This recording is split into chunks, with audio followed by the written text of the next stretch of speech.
Note that the Virginia-class fast attack submarines and Columbia-class ballistic missile submarines, which are critical for maintaining our undersea advantage and nuclear deterrent against competitors like China, are both facing construction delays of over a year.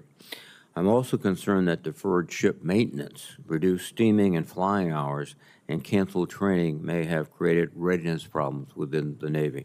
And I will ask going forward for your views on these challenges. I would note that the United States' greatest comparative advantage over China is our global network of allies and partners. The agreement between Australia and the United Kingdom and the United States to collaborate on nuclear submarine production through the AUKUS partnership is a meaningful step forward. Successful implementation of this plan will require responsible oversight and a stable industrial base. And Admiral, I hope you will share your views on what we have the capacity to produce now and in the future, and how we can provide the budget and resources to match the demand. Finally, your highest priority must be ensuring the readiness of your sailors to perform their missions. In recent years, the Navy has struggled with quality of life and morale challenges within the force. If confirmed, you will be expected to support a culture of leadership, trust, and teamwork throughout the fleet, and to champion the care and well-being of our sailors and their families. And Admiral, I would ask that you share how you plan to carry out these responsibilities. Thank you again for your willingness to step forward to lead the Navy at this important time, and I look forward to your testimony. And again, thank you, Mr. Chairman. Thank you very much, Ranking Member Reed. Now, Admiral Caudle, we ask you for your opening statement. Well, thank you, Chairman Wicker, Ranking Member Reed, and distinguished members of the committee. It is truly an honor to appear before you today. I'm deeply grateful for the confidence of the President, the Secretary of Defense, and the Secretary of the Navy in nominating me to be the next Chief of Naval Operations. I view this nomination as a solemn opportunity to ensure our nation's maritime dominance is never surpassed by competitors or adversaries. I know full well the number of American families who depend on our nation's armed forces to keep them and our American way of life safe from harm. This knowledge comes firsthand from my own family. My parents, who are watching from heaven right now, imparted upon me the significance of service to our nation. My late father was an Army veteran from the Korean War. He knew what service and sacrifice to a higher calling meant firsthand. Like so many Americans who serve their country, his infectious pride from his time in service made clear the honor and fidelity that comes with wearing the cloth of our nation. My mother, who was so proud of my naval service, had a way to see the quality in a person, the qualities that can only be instilled and honed by the American way of life that we can never lose or allow to be compromised. I'm forever proud and grateful for the unwavering love and support of my 4 daughters and their husbands. Jillian and Luke, he's a Marine Corps officer at Cherry Point, North Carolina. Morgan and Jordan, he's a Navy sailor on board the USS Mason down in Mayport, Florida. Noelle and Billy down in Charleston, South Carolina. And here with me today, Haley and her boyfriend, Grant, from Portsmouth, New Hampshire. My wife, Donna, behind me, who is also here today, has been by my side for the last 21 years, not only providing continual support to me and our own family, but also embodying a steadfast dedication for improving the quality of life, readiness, and resiliency for all Navy families. She knows, like me, that our sailors are the Navy's most enduring competitive advantage, and that a stronger Navy means a more effective Navy fleet. We are both kept young and motivated by our incredible 5 grandchildren who are truly the game changers in our life. Our country and its citizens are in the midst of a crucial era, defined by global competition and technological saturation and unpredictable threats that challenge our American dream. Within this context, our Navy finds itself central to what will likely be the most important chapter in the 250-year history of the incredible story that defines American naval dominance. Years of shrinking fleet size and diminished shipbuilding capacity and on-time repair delivery execution have manifested themselves as persistent challenges, persistently masked by unquestioned naval supremacy throughout the last 3 decades. As China continues to grow its naval strength and the potential for peer naval conflict grows at a steady pace each passing day, the veil is slowly lifting on the impacts of poor choices made decades ago, which leveraged a perceived myopic peace dividend and now pressurizes and oversubscribes our decision space for the choices we face today. These choices will similarly ripple into our future, with impacts that could, without intervention, shape the future design and overmatch of our great Navy.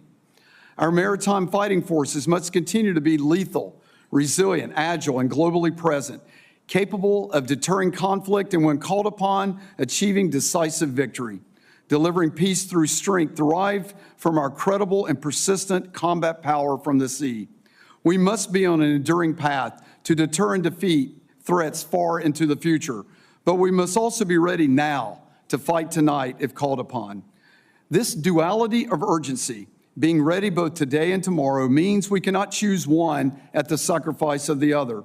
The protection and prosperity owed to American people demands both, seamlessly integrated, realistically affordable, and highly effective. To achieve this, if confirmed, I will relentlessly pursue full spectrum readiness, modernizing our fleet's capability, scaling readiness capacity, and aggressively forging our resilient and resourceful sailors who bring all that combat power to life. I also plan to deepen integration across all domains, from sea, air, cyberspace, and undersea like never before, massing effects from multiple vectors, platforms, and environments, seamlessly integrating these effects with the joint force along with our allies and partners. To outpace our adversaries, we must turn them with thoughtful approaches to warfare, harnessing innovation to take longer strides at a faster pace, relying on the ingenuity, skill, and brilliance of the American workforce and the reimagined industrial base. By leveraging modern, modular, and scalable platforms, investing in human capital and warfighting excellence, and integrating capabilities across all domains, my sights are locked in on a Navy that is not only lethal and survivable, but also adaptable and sustainable, ready to fight and win for decades to come, securing freedom of navigation and projecting power where and when it matters most. I'm truly honored for the opportunity to continue to serve in the world's most powerful Navy. I look forward to the opportunity to work closely with this committee and with our nation's elected congressional leadership. I'm grateful for your time today, and with your consideration of my nomination, I look forward to your questions. Thank you. I have to go through appropriations. Thank you very much, Admiral Caudle. And let me just point out that a number of our members are being excused to go to an appropriations committee markup. So we will continue to work with them and get a number of questions in. Thank you, Admiral, for your very powerful statement. I agree with it wholeheartedly. We have some standard questions that we ask of all military nominees, and I will ask them now. Simply keep your microphone on and answer yes or no. To exercise its legislative and oversight responsibilities, it is important that this committee and other appropriate committees of the Congress be able to receive testimony, briefings, and other communications of information. Have you adhered to applicable laws and regulations governing conflicts of interest? Yes. Do you agree when asked to give your personal views, even if those views differ from the administration in power? Yes. Have you assumed any duties or undertaken any actions which would appear to presume the outcome of the confirmation process? No. Will you ensure your staff complies with deadlines established for requested communications, including questions for the record in hearings? Yes. Even this hearing, perhaps. Will you cooperate in providing witnesses and briefers in response to congressional requests? Yes. Will those witnesses be protected from reprisal for their testimony or briefings? Yes. Do you agree, if confirmed, to appear and testify upon request before this committee? Yes. Do you agree to provide documents, including copies of electronic forms of communication, in a timely manner when requested by a duly constituted committee, or to consult with the committee regarding the basis for any good faith delay or denial in providing such documents? Yes, Chairman. And then let me ask a question which we have ask of all of our nominees this year. Much of the funding in the Defense Reconciliation Bill is unspecific in the Reconciliation Bill because of our rules, and will technically be at the discretion of DOD, though we have provided recommendations for them. A quick yes or no, Admiral. Do you commit to follow the Congress's spending recommendations in defense reconciliation unequivocally? Yes. Thank you very much.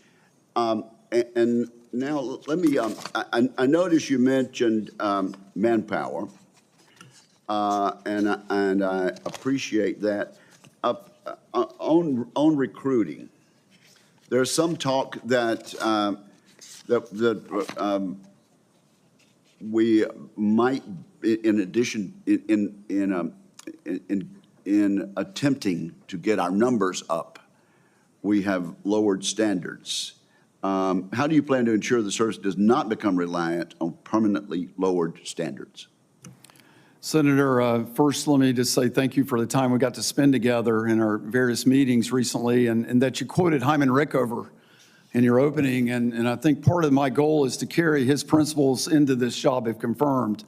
And so standards are at the heart of his philosophy, and of course mine as a career-long submarine officer.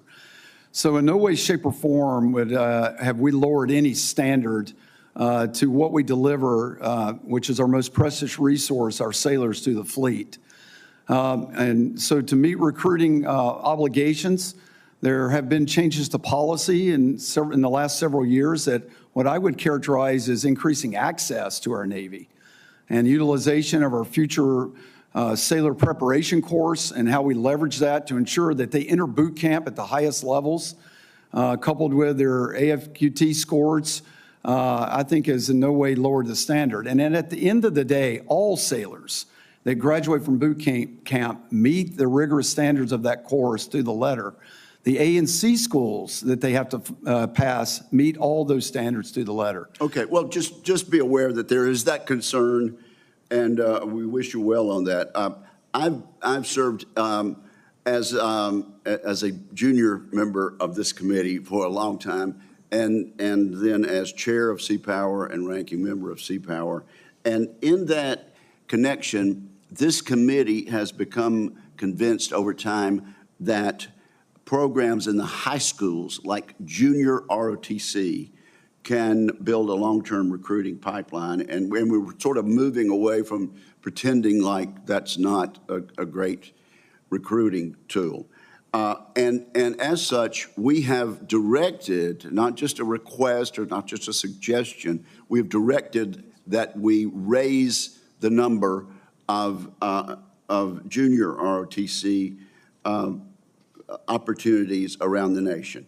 Will you commit to following the law as we've put in NDAAs over the past and maintaining and increasing investments in programs like junior ROTC that build long-term recruiting pipelines?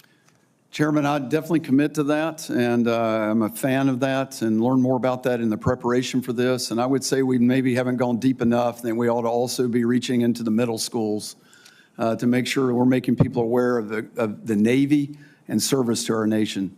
And of course, they have the added benefit of building citizens, good citizenship, and an agreement to go extra steps in responsibility. We get better high school graduates, we get higher grades, we get better attendance, and better preparation in the civilian job market. Okay. There's a Navigation Plan 24. You're very familiar with that, are you not? Yes, Senator. Okay, with regard to integration of autonomous systems, 80% surge, enhancing training through virtual environments, and strengthening maritime operations centers, do you support that? And is there anything that needs to be substantially changed in that Nav Plan 24? Well, Chairman, the navigation plan, I think, did a great job at identifying all the critical capabilities that we need to fight and win. And the prioritization of those has been heavily invested in our ability to deliver the capabilities, in particular against our most pacing threat of China. If confirmed as the next CNO, I will probably reemphasize my obligation to sailor quality of life, which I think is extremely important, and really quality of service, which is the combination of quality of life and quality of work. And what I term the foundry from my time at Fleet Forces, which is the compilation of all the unaccompanied housing, schoolhouses, piers, infrastructure, hangars, really the bedrock by which we launched the Navy from, I think needs additional attention. So in addition to the capabilities that are captured in the navigation plan as it currently exists, my emphasis will definitely be on sailors and their ability to conduct business in a most effective way. Thank you very much. And we may go into that further. Senator King, you are now recognized. Thank you very much, Mr. Chairman. Admiral, congratulations, and thanks to you and your family for your commitment to this country and for your willingness to step into this very important role. First, I want to convey some congratulations through you to your mates in the Navy for the incredible performance of the Navy in the Red Sea. I have to mention at least one of those vessels was a Bath-built destroyer, but the performance, I've had multiple briefings, was really extraordinary and reacted to a difficult situation extremely well. So if you would please convey the congratulations and thanks of this committee and the Congress for that bit of bravery, courage, and military technology and manpower. It was a great effort. Thank you. Senator, I will pass that. I also, on a parenthetical, want to thank you and thank the Navy for sending ships to Maine. And I want to emphasize why that's important. We were talking about recruiting. One of the problems in our country today is that we've closed so many bases that young people don't see people in uniform anymore. So having a ship at the Rockland Lobster Festival or the Eastport 4th of July Parade, or I'm sure other coastal communities in this country, makes a difference in showing the flag, if you will. And I hope you will continue that practice because, again, I think it fits into the recruiting effort, but it also just notifies our citizens of the importance of the Navy and what you're able to project. Well, thank you, Senator. I completely agree with that. Thank you for the time we got to spend together. Thank you for what Maine gives the Navy. From the top at Cutler, at our fixed submarine broadcast site, all the way down to the bottom to the disputed location of Portsmouth Naval Shipyard. Aren't you a diplomat? But thank you, sir. Senator Shaheen isn't here. You can say it's in Maine. Well, I really appreciate that. Now, one of your important roles as CNO is as a military advisor to the president. And it's critically important throughout history, and at this time as any other time in history, that you be willing to give your best military advice regardless of the preferences of the president. This is a famously strong-willed president. Are you willing to give the president advice he may not want to hear based upon your best military analysis? Senator, I am absolutely ready to do that. I think it's an obligation. I've sworn an oath to do that, and if confirmed, I will do that with my utmost ability. I appreciate that. That's you may be tested on that, but that's exactly the attitude. Otherwise, we're not serving the president well or the country well. We talked about industrial base. It was touched upon. One of the things that's missing, and it has been missing, and this isn't on your watch, is the 30-year shipbuilding plan. We always talk about the industrial base. One of the things the industrial base needs is a consistent demand signal. And part of that is a 30-year shipbuilding plan that says to the private sector, here are the ships we're planning to build, here's the schedule, here's what we're looking for in terms of the modern Navy. I hope that can be one of the things you attend to on your watch is producing that overdue 30-year shipbuilding plan. Well, Senator, I often joke in my office a bit that you can't change a 30-year shipbuilding plan every year. That's called a one-year shipbuilding plan. And that's what we've had. Yes, sir. And so changing year 31 is okay, but not year one. But, sir, you have my complete commitment on that. And I'm a big fan of multi-year procurement, incremental funding, multi-ship buy, anything that can stabilize our precious private and public shipyard workforce with clear planning demand signal I'm an advocate for. Well, that's absolutely a very important observation, and it's, as you say, the consistent demand signal, it allows the shipbuilding community to hire and maintain their workforce. We can't have troughs in terms of the demand. You and I talked in my office about the issue of availability. And my observation has been if Carnival Cruise Line had the same availability level as the U.S. Navy, they'd be out of business. Now, I know there's a lot more complicated ships, but we can do better than 50 or 60% availability. I hope you agree. Sir, I agree. When I was at Miami Fleet Week, I had the opportunity when I was there to meet with the Norwegian Cruise Line executives. I know we're also working with Carnival. We need a better approach to how we're doing maintenance, and learning from the best in the world certainly should be on the table. So I'm committed to learning from them. The ship classes are different, of course, but the practices of how they prepare for their availabilities, I think, is right for us to learn from. Thank you. Final question, and I'm out of time, but I hope you will pay attention to the subject of directed energy, which I think is a very important capability. It's a directed energy shot is a lot cheaper than a $4 million missile. So the budget, the prior administration grossly underfunded directed energy. I hope that's something you will look at carefully and support, because I think that's the future of naval warfare. Senator, my master's degree from the Naval Postgraduate School back in 1990 through 92 was in directed energy. My thesis is on high-powered lasers. I've not seen the Navy do an adequate amount of effort translating the research and development into shipboard use. We have the one instantiation on Preble. It's not enough, and I can agree with you that if confirmed, I will make that a priority, because it is the infinite magazine, if you will, especially against certain targets. Thank you, Admiral. You just got my vote. Thank you, sir. I'm sure all of us will be asking for copies of that thesis by noon today. Senator Fisher. Thank you, Mr. Chairman. Welcome, Admiral. My thanks to you and your family for your many years of service and sacrifice to this country. The Navy's recent operations in the Red Sea against the Houthis showed us just how fast munitions are expended in these modern conflicts.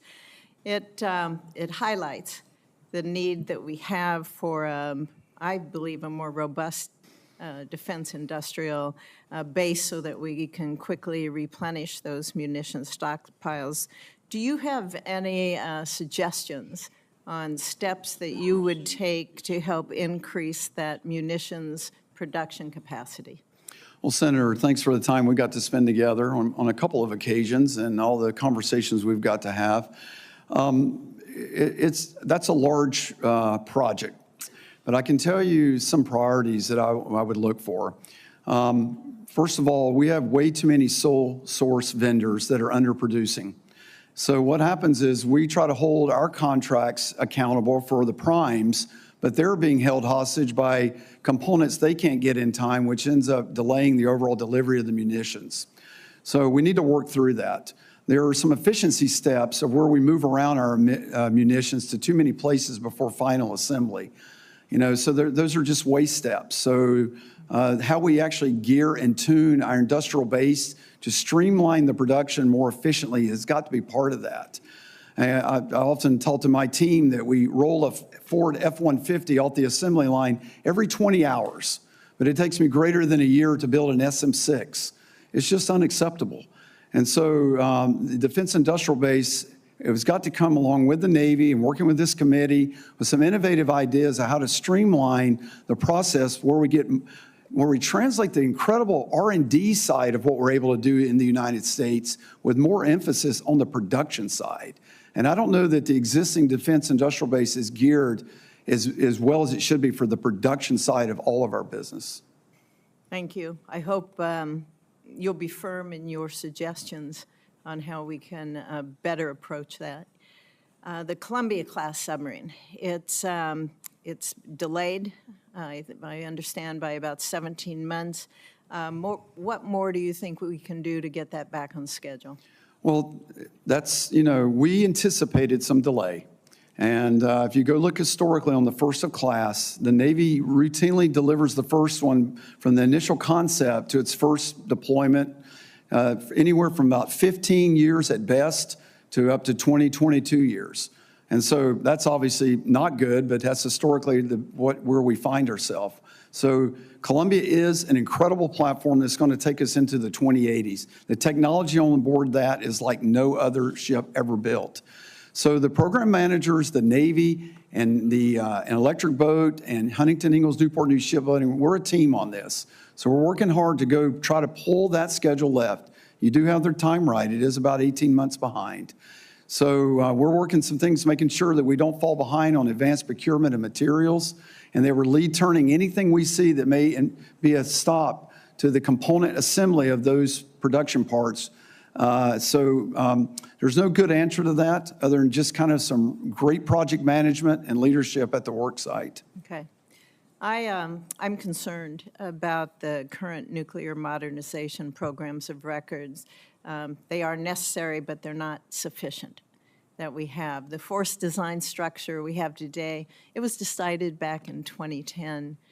If confirmed, how would you work with STRATCOM to determine the force structure that we need that's going to be sufficient to really be a credible deterrent to two nuclear peers that are threatening our homeland and threatening the world? Well, Senator, I'm concerned about that too. It's a math problem. And so we're going from a force of Ohio class that have 20 tubes with 4 that are out of commission due to New Start, but a class that has 14 ships with 24 potential tubes down to a class of 12 with 16 tubes.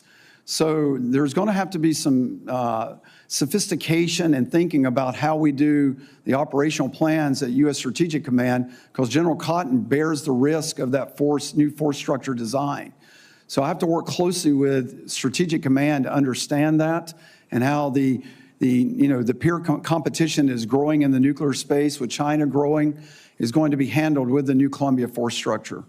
And as you work with STRATCOM, as all of you work with STRATCOM to meet these threats and be able to come up with a plan that's going to be sufficient, how important is it for this committee to listen to you? Senator, I think it's very important to listen to me.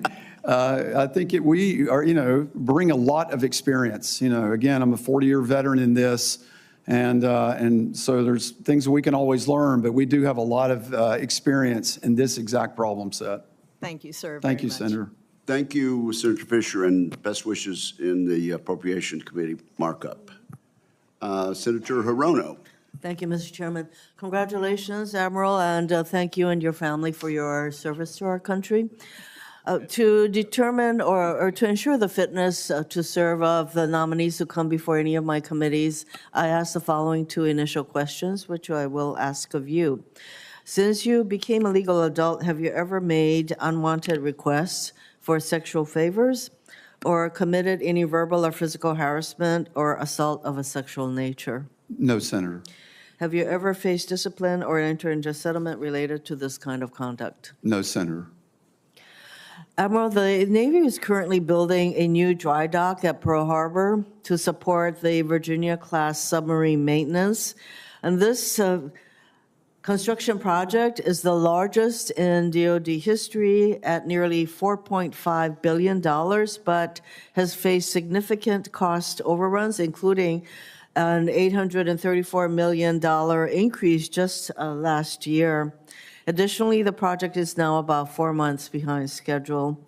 Should you be confirmed, how do you plan to ensure the dry dock construction remains on budget and on time? Well, Senator, let me just say I'm a Hawaii sailor. My wife and I love the island, 7 years there. I look forward to getting out there with you and touring that dry dock. It is a national asset. Yes. So I share your concerns. The Navy's ability at Naval Facilities Command has historically not been good at estimating the cost and schedule on our dry docks. We have improved in that area and worked hard to do that. Unfortunately, the Hawaii dry dock was subject to that. It's unfortunate that those cost overruns occurred. If I'm confirmed as CNO, I will work with the team to do the best I can to get that back on plan and back on schedule, ma'am. This is such a massive project that I do think that it requires your personal attention. So I'm glad that you intend to go to Hawaii. And when you do, please let me know when that happens, because I would like to join you in that Yes, visit. Senator. Would you commit to being personally engaged and making sure that this project comes in on time and on budget? Absolutely, Senator. Thank you. As you well know, in 2021, there was a giant fuel spill at Red Hill that impacted some 90,000 plus residents in Hawaii. And there are some ongoing resources that will need to go toward what is going on at Red Hill, including defueling and making sure that the environmental issues attendant to closing that facility is supported. So how do you plan to prioritize the necessary long-term environmental remediation at Red Hill, and also ensuring that the Navy provides a safe drinking water system to the military and the surrounding community? Because that was one of the major problems, that there were wells that were contaminating potentially the water system that the people of Oahu rely upon. Senator, you have my absolute commitment on this. We want to finish the Red Hill defueling and cleaning process on time and on schedule. I look forward to working with you personally, my environmental team, and to make sure that all facets of the parts that the Navy's responsible for are completed on time and to the maximum extent possible. And I think you probably understand that the DoD is engaged in very important lease negotiations in Hawaii to enable mainly our Army and Marine forces to be able to train on the Big Island, and that the entire incident involving Red Hill led to a lot of uncertainty and questions from the people of Hawaii as to the military's engagement in Hawaii. And so it is very important to engage with the community, and I would like to have your commitment that you will prioritize that kind of sensitivity toward making sure that we do not, that the military does not continue to raise issues as to whether or not we can count on the military to do what is right. Senator, you have my commitment to that. I have some other questions for the record, but let me get to one that I hope will be a very easy yes. As you know, the United States has not ratified our commitment or our participation in UNCLOS, and especially as what is going on with Russia, et cetera. You have had, there have been your predecessors who have said that supporting U.S. accession to UNCLOS would be a good thing. Do you agree? Senator, I agree from the Navy perspective that the provisions in UNCLOS from a maritime piece, my equities are captured by that. It is my understanding, and I'm not steeped in this, that the lack of ratification of that deals more with, at-sea mining and some of the definitions and possible constraints that UNCLOS could have on our ability to do what we need as a nation. It's outside my lane. I would say that it's about time that we ratified our participation in UNCLOS, especially with what is going on with, as I mentioned, Russia and China's activities. Thank you very much, Mr. Chairman. Thank you, Senator Hirono. Senator Scott. Sure. Thank you, Chairman. Admiral, you got the right background. You're going to do an outstanding job. And I want to thank you for your years of service, and I want to thank your family for their sacrifice and their commitment to you. I think you're going to be doing an outstanding job. You are doing a fixer-upper. You got a lot of work to do. As a enlisted guy that joined after high school, I hope you remember all those young men and women that come right out of high school and have real core beliefs in our military and the opportunity they have, and hope you'll treat them with respect and help them give the opportunities that I had when I was in the Navy. Yes, sir. So I've been up here 6.5 years. The federal government, in my opinion, has had unbelievable lack of accountability. I'll just give you one at the Navy.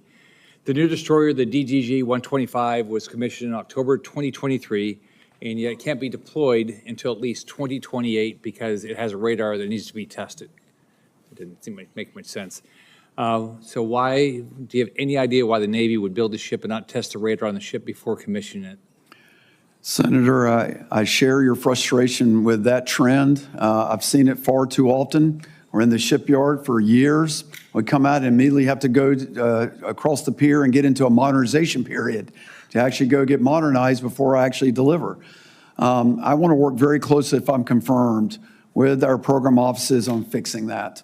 The integration of all the systems, the timely delivery of all that, and the turnkey ability for that ship, once it's ready to be handed over to me, needs to tighten up. And if I'm confirmed, I'll work hard to try to assuage the problem that you've just described with the Lucas. So do you think that that you will have the authority to hold people accountable, both the people in the military, the people, the civilian workforce, and the our suppliers? Because it seems like it's all three. We haven't held, our military leaders accountable, the people that work, the civilians, or, these suppliers, give me a break. If I'm a business guy, if this still happened to me, somebody would not be there. I'd say, you're really nice, but you're not going to work here. Senators, you and I discussed in our office call, the holding of military program managers accountable, I've struggled with in my career. We have a very clear mechanism for operational commanders. It's not so clear with program managers. These are complex programs, multi-billion-dollar programs. I know the Secretary of the Navy and I have discussed better ways to actually ensure outcomes are happening in our programs and accountability and measuring the performance of people better that do that type of work. On the industry side, it goes to my opening a bit about sole source. When I find myself in monopolistic type of environments, the contracting strategy that I can get to utilize to do any type of accountability and incentives is challenging, but it's not insurmountable, and I do think we need to improve there, sir. Yeah. Well, in business, my goal was don't deal with monopolists. I remember somebody told me I had to do business with them. I said, well, if I do, I will, but I figured out how not to do business with them. And so I saw them about 6 months later, and he told his wife he's why we didn't make our numbers last quarter, because we moved so much business. So if at the end of your time in this role, what will be you'll say I succeeded or failed? What's your true north? Well, I think you would see a Navy that's got a ship count that's climbing commensurate with a 4-year assignment, where we're on pace with the delivery, meeting the contractual delivery dates and not over by 1 or 2 years as we currently experience. You'd see the gaps at sea on our ships have gone to zero. You see the munition floor requirements that we have completely met. So you can't win a war without munitions. You'd see the backlog of supply parts that we use typically as a bill payer frequently at the end of year, re-zeroed out so the lockers on board our ships are filled with the repair parts they need, and that the world-class training that our sailors deserve is just firing on all cylinders. So if I can accomplish those things at the end of this assignment, if I'm confirmed, I'd be pretty happy. You're going to do a great job. Congratulations. Thank you, sir. We would be exceedingly happy. Senator Kane. Thank you, Mr. Chair. Admiral Caudle, good to see you again. And Senator Scott talked about at the beginning about just please respect the sailors. And I just want to share with my colleagues, Admiral Caudle and I have worked pretty closely together on a very thorny problem, which is we had 2 clusters of suicides among sailors in Hampton Roads. A number of sailors connected with this long refueling of the GW where they were, in dock in a kind of a pointless waiting for Godot situation.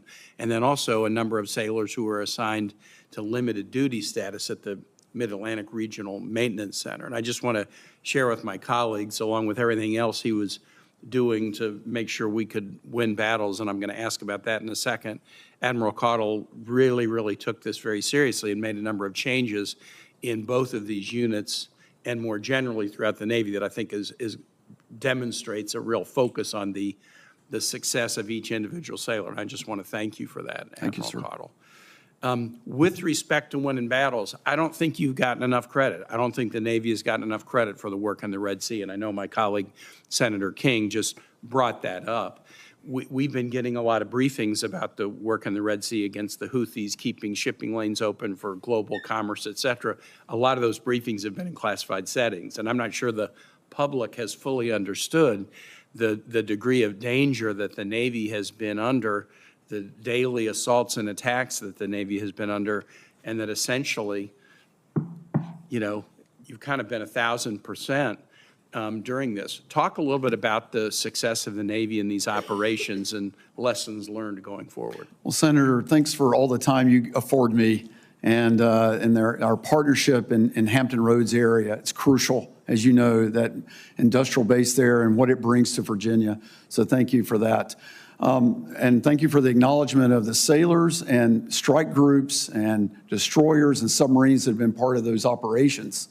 Let me just highlight real quick just the importance of the heroes on board these ships. And those are the real weapon system. It's the sailors on board. Their training, you can go watch any of these crews that are in these combat centers and the way they are mining their panels in a very complex environment and defending the carrier strike group so it can conduct its operations.